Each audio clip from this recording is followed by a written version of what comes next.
자, 그 유엔에서 이제 남한 단독 선거가 이제 결의가 됨으로 인해서 이제 단독 정부 수립으로 이제 이어지게 되는 거죠. 자, 그러자 이런 이제 단독 선거, 단독 정부 수립에 반대하는 이런 이제 시위들이 전국적으로 이제 확산이 되게 됩니다. 이제 대표적인 것이 이제 제주 4.3 사건과 그다음에 여수 순천 11구 이 사건인데요. 일단 제주 4.3 사건을 한번 살펴보면은 이제 47년에 3.1절 이제 기념식 행사를 하게 됩니다. 그래서 이제 그 기념식 행사 이후에 이제 시위가 일어나게 되고 그 시위를 이제 구경하던 군중하고 이제 경찰 사이에 이제 충돌이 발생을 하게 되는 거죠.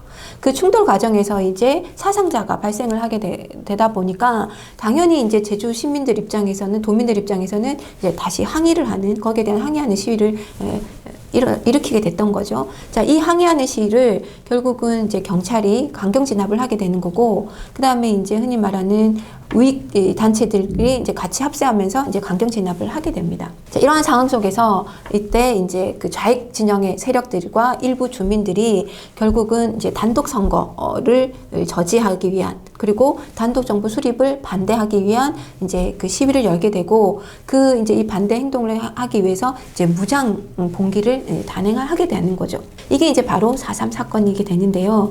근데 문제는 이제 이렇게 이제 무장 봉기로 들고 일어나다 보니까 이걸 진압하기 위해서 이제 미군정에서 그 경찰과 그다음에 군대를 파견을 하게 되는 거고, 여기 이제 서북 청년단이라고 하는 우익 단체들까지 합세를 하면서 이제 무차별한 이제 진압이 이루어지게 됩니다. 그리고 이 4.3 사건에 대한 진압은 이 미군정 하에서만 끝나는 게 아니라 이렇게 이제 그 봉기와 진압이 이루어지고 있다 보니까 당연히 그 5월 10일 날 총선거는 이루어지지 못하게 되는 거고요.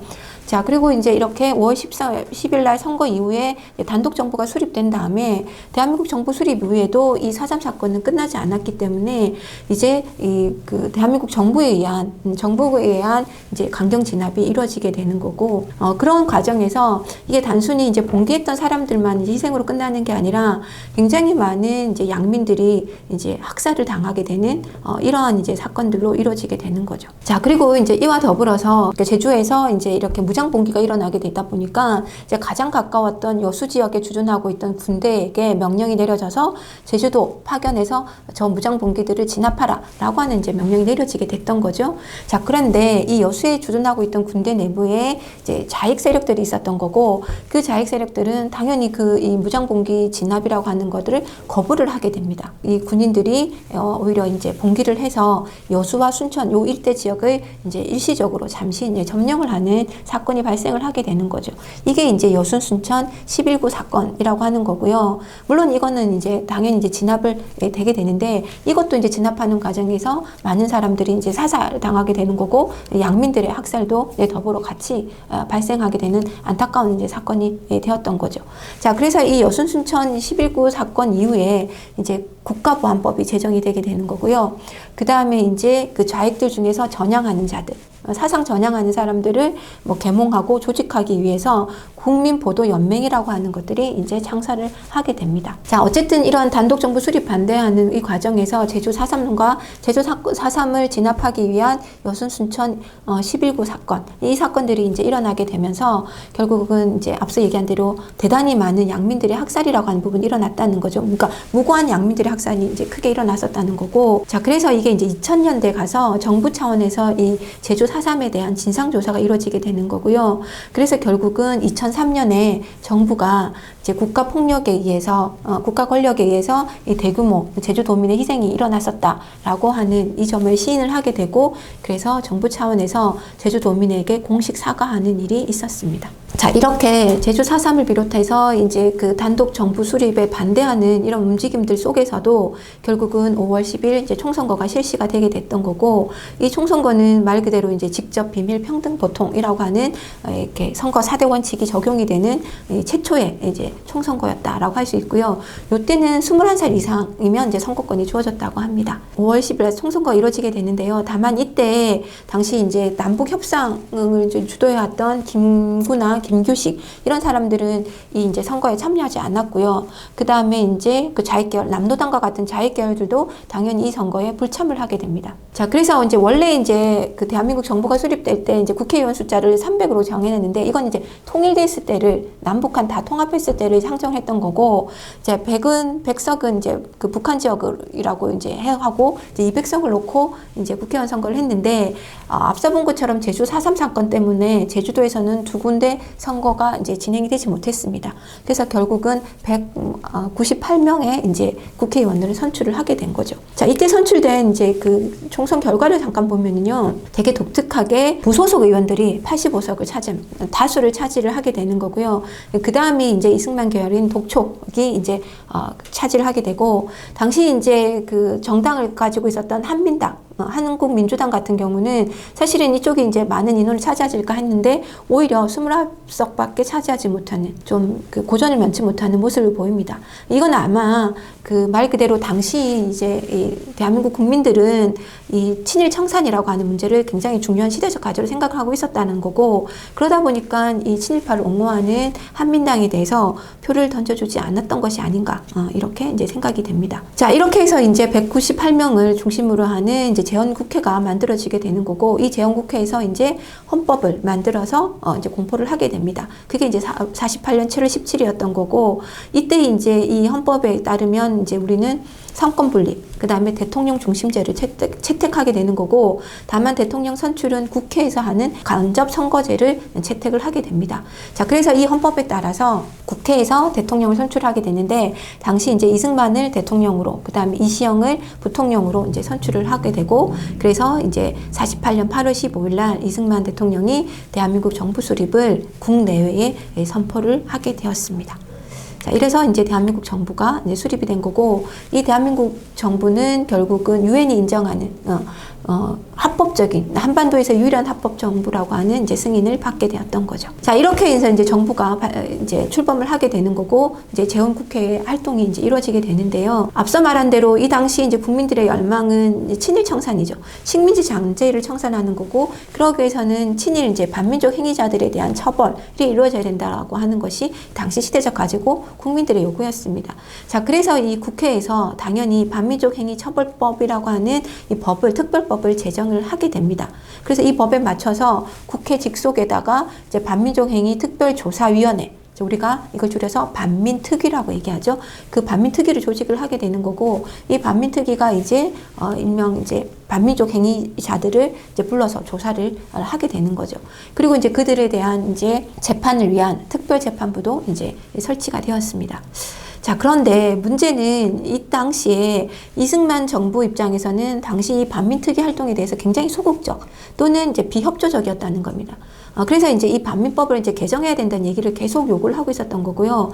그뿐만 아니라 이제 이 반민특위에 소속되어 있던 국회의원들이 간첩과 연관돼 있다, 간첩의 지시를 받고 있다, 이러한 이제 제목으로 이 국회의원들 연행해 가는 국회 뿌락지 사건, 이런 것들이 일어나게 되는 거고요. 나아가서는 이제 노독술 같은 이제 그 경찰을 이제 친일파로 조사를 하니까 결국 경찰이 이 반민특위를 습격하는 이런 사건들도 일어나게 됩니다. 결국 이제 이런 그 사건들과 이승만 정부의 소극적인 태도, 나아가서는 이제 반민법 개정 요구, 이런 것들로 해서 이제 반민법이 이제 개정이 이루어지게 되고, 그에 따라서 이제 반민특위 활동은 대단히 축소가 되게 됩니다. 그 다음에 이제 반민특위에 소속되었던 사람들이 이제 많이 연행이 되었었기 때문에 이제 제대로 된 활동을 하기가 쉽지가 않았다는 거죠. 자, 그래서 이제 활동 내역들을 보면 600건 이상들을 조사를 하게 되는데요. 실질적으로 이제 어떤 실형이 내려진 건 7건에 불과했던 거고, 그 7건과 관련되었던 사람들도 나중에 가면 다 이제 석방이 되는.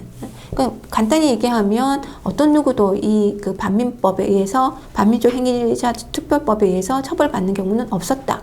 그러다 보니까 이 친일파 청산은 제대로 되지 못했고, 이 친일파 청산이 좌절되면서 여전히 우리에게 친일 청산의 과제가 남겨지는 이런 상황이 발생을 한 거죠. 자, 이러한 친일 청산 문제와 더불어서 또 하나 이제 요구가 뭐였냐면, 이제 농민들은 이제 다 토지를 가지고 싶었다는 거죠. 그래서 이제 토지 개혁 요구가 이제 일어나게 됩니다. 거기다가 이제 북한에서 이미 먼저 토지 개혁을 실행을 해버린 거죠. 그러다 보니까 이제 우리 정부 입장에서도 토지 개혁을 해야 된다라는 요구가 들어오게 되는 거고, 결국은 이제 농지개혁법이라고 하는 거를 이제 제정을 해서 농지개혁을 단행을 하게 됩니다. 자, 이 농지개혁의 원칙은요, 이제 북한은 무상물수 무상분배, 그 공산주의 사회주의에 맞춰서 이렇게 실시하지만, 우리 정부의 농지개혁법은 그러니까 유상 매수해서 유상으로 분배한다라는 원칙을 내세우게 되는데요. 그렇게 해서 이제 매수를 했으면 그 토지에서 수확량의 30% 정도를 5년간 분할 상환하는, 그래서 유상으로 값을 치르는 이런 형태로 이제 농지개혁이 단행이 되게 됩니다.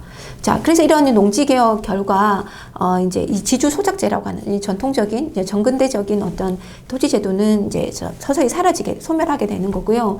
결국 이제 농민들도 토지를 소유하게 되면서 농민 중심의 토지 소유라고 하는 것이 확립이 되는 그런 이제 계기를 마련하게 됩니다. 근데 다만 한 가지 문제는 이게 이제 유상 매수, 유상 분배잖아요. 그러니까 돈을 주고 사서 내가 그 돈을 갚아야 되는 거죠. 그러다 보니까 농민들 입장에서는 사실 이 돈을 갚는다는 게 쉽지가 않았던 겁니다. 그래서 이렇게 유상으로 매수했던 거를 다시 되파는 이제 이런 상황들도 생기곤 했다고 합니다. 자, 이렇게 이제 대한민국 정부가 이제 수립해서 이제 친일 청산 문제와 이제 농지 개혁 이런 것들을 이제 진행시켜 나가거나 아니면 좌절하거나 이런 이제 과정을 겪고 있는 상황에서, 자, 북한에서도 이제 정권이 수립을 하게 되는 거죠.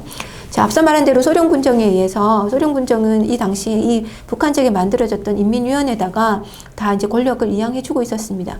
다만 이제 그 신탁 통치에 반대를 했었던 존만식과 같은 이런 민족주의 계열들에 대해서는 당연히 이제 제지를 하거나 탄압을 했던 거고요. 자, 그래서 이런 우익 세력들은 추출을 하게 되고 임시인민위원회를 만들어서 거기에 이제 위원장으로 이제 김일성을 이제 추대를 하게 됩니다. 그리고 나서는 이제 당시에 이제 농민들의 요구였던 이제 토지 개혁을 하게 되는데, 이때 이제 무상몰수 무상분배라고 하는 원칙의 토지 개혁을 하게 되고요. 자, 그리고 이제 우리로 따지면 총선거에 해당하는 이제 대의원 선거를 열어가지고 이제 거기에서 최고인민위원회, 즉 우리로 따지면 국회 같은 거죠. 그래서 최고인민위원회를 구성을 해서 그 최고인민위원회에서 이제 그 지도자로 이제 김일성을 이제 선출을 하게 됩니다. 자, 그래서 이제 그 뒤에 이제 우리가 남한에서 48년 8월 15일 날 이제 정부군을 수립한 다음에 9월 9일 날 북한에서도 조선민주주의인민공화국의 수립을 선포를 하게 되는 거죠. 이래서 이제 남한과 북한에 각각의 정부가 들어서게 되는 거고, 각각이 자본주의, 그다음에 공산주의 이렇게 체제와 이념을 달리하는 정부가 들어섬으로 인해서 이후 이들에 의한 대립, 이런 것들이 이제 하나의 문제로 대두될 것이다 라고 하는 것을 우리가 예상할 수가 있습니다.